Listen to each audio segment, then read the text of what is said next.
जय श्री राम सभी को। आपकी अपनी चैनल श्री राम कथा में आप सभी का स्वागत है। सबसे पहले हम प्रभु की चरण वंदना करेंगे और आज का अंक की शुरुआत करते हैं। आज हमको पेज नंबर 118 पढ़ना है। कल हमने पेज नंबर 117 पढ़ा और हमें बहुत सारी कथाओं का ज्ञान हो रहा है और बहुत ही मन सुखद अनुभव करता है इसके वाचन और श्रवण से। तो सबसे पहले हम सभी देवी देवताओं से हाथ जोड़कर विनती करेंगे कि आप आइए और हमारे साथ इस महान ग्रंथ को का श्रवण करिए। तो चलिए शुरू करते हैं, लेकिन इसके पहले हम पेज नंबर 117 का अंतिम श्लोक पढ़ेंगे जैसे कि हमने नियम बनाया है।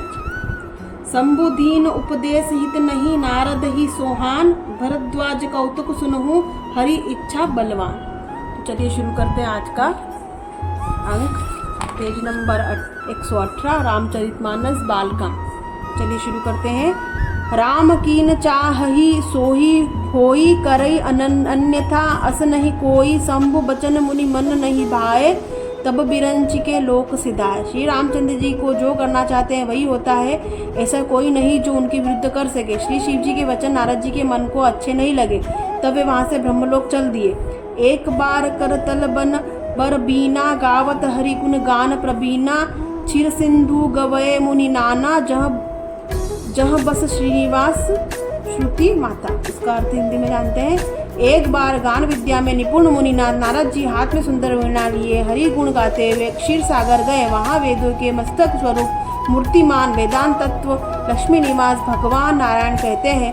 हर्षि मिले उठी रमा निकेता, बैठे आसन ऋषि ही समेता, बोल बिसही चराचर राया, बहुते दीनन कीन मुनि दाया। राम निवास भगवान उठकर बड़े आनंद से उनसे मिले और ऋषि नारद जी के साथ आसन पर बैठ गए। चराचर के स्वामी भगवान हंसकर बोले, हे मुनि, आज आपने बहुत दिनों पर दया की। कामचरित नारद सब भाष्य, यद्यपि प्रथम वरजी शिव राखे, अति प्रचंड रघुपति कई माया, जय न मोह अस को जग जाए। हिंदी में इसका अर्थ जानते हैं। यद्यपि श्री शिव जी ने उन्हें पहले से ही बरज रखा था, तो भी नारद जी ने कामदेव का सारा चरित्र भगवान को कह सुनाया। श्री रघुनाथ जी की माया बड़ी प्रबल है, जगत में ऐसा कौन जन्मा जिसे वह मोहित न कर सके।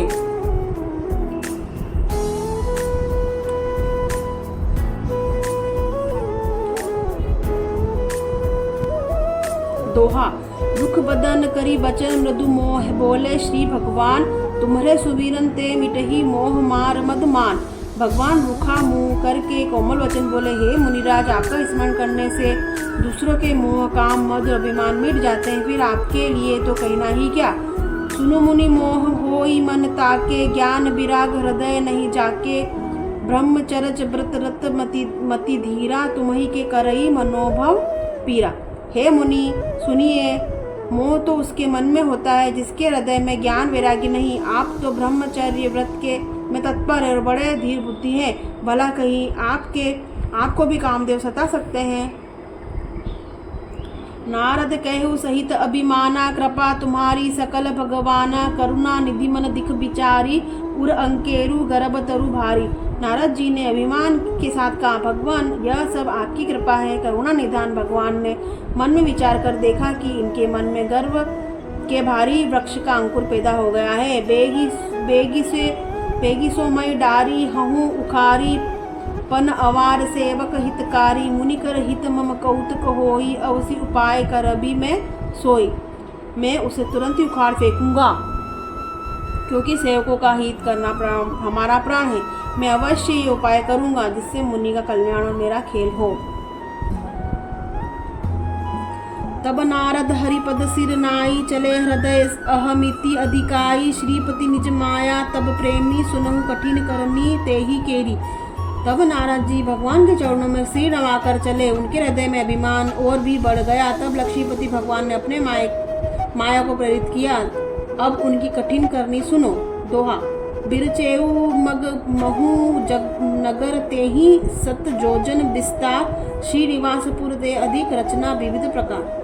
उस हरि माया ने रास्ते में 100 योजन 400 कोस का एक नगर रचा। उस नगर की भांति भांति की रचना लक्ष्मी निवास भगवान विष्णु के नगर वैकुंठ में भी अधिक सुंदर थी।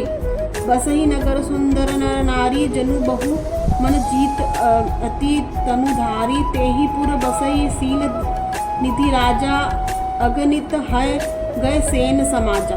उस नगर में ऐसे सुंदर नारी बसते थे मानो बहुत से कामदेव और उसमें स्त्री रति ही मनुष्य शरीर धारण किए हुए हो। उस नगर में शील निधि नाम का राजा रहता था, जिसके यहाँ असंख्य घोड़े, हाथी और सेना के समूह टुकड़ियाँ थे।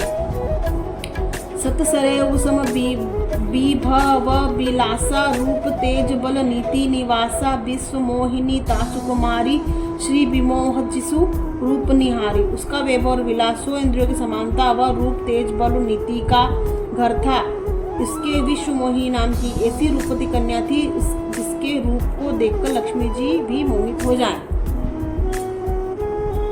सोई हरि माया सब गुण खानी शोभा तासु की जाई बखानी करई स्वयंवर सोन रूप बाला आय तह अगणित महिपाला। इसका अर्थ हिंदी में जानते हैं। वह सब गुणों की खान भगवान की माया ही थी, उसकी शोभा का वर्णन कैसे किया जा सकता है। वह राजकुमारी स्वयंवर करना चाहती थी जिससे वहाँ अगणित राजा आए हुए थे। मुनि कौतुकी नगर तेहि गयहु पूर्वासीन सब पूछत भयहु सुनी सब चरित भूप ग्रह आए कहीं पूजा नृप मुनि बैठाए। खिलवाड़ी मुनि नारद मुनि उस नगर में गए और नगरवासियों से उन्होंने सब हाल पूछा। सब समाचार सुनकर वे राजा के महल में आए। राजा ने पूजा करके मुनियों को आसन पर बैठाया। दोहा आनि देखाई नारद ही भूपति राजकुमारी कहू नाथ गुण दोष सब एही के हृदय विचारी। फिर राजा ने राजकुमारियों को लाकर नारद जी को दिखाया और पूछा कि हे नाथ, आप अपने हृदय में विचार कर इसके सब गुण दोष कहिए। देखी रूप मुनि बिरति बिसारी बड़ी बार लगी हरे रहे निहारी लक्षण तासु बिलो की बुलाए हृदय हर्ष नहीं प्रकट बखाने। उसके रूप को देखकर मुनि वैराग्य भूल गए और बड़ी देर तक उसकी ओर देखते ही रह गए। उसके लक्षण देखकर मुनि अपने आप को भी भूल गए और हृदय में हर्षित हुए, पर प्रकट रूप में उन लक्षणों को नहीं कहा। तो आज पेज नंबर हमने 119 पढ़ा, कल पेज नंबर 120 120 पढ़ेंगे। तो बहुत ही अच्छी कथा हमको पता चल रही है इस ग्रंथ में, महान ग्रंथ में। तो हम हाथ जोड़कर सभी देवी देवताओं से क्षमा याचना करेंगे। अगर इस महान ग्रंथ को पढ़ने सुनने में हमारे से कोई भी त्रुटि हुई तो क्षमा करें। और अगर आपकी अपनी चैनल है, अगर आपको सुझाव देना चाहते हो तो कमेंट में दे सकते हैं।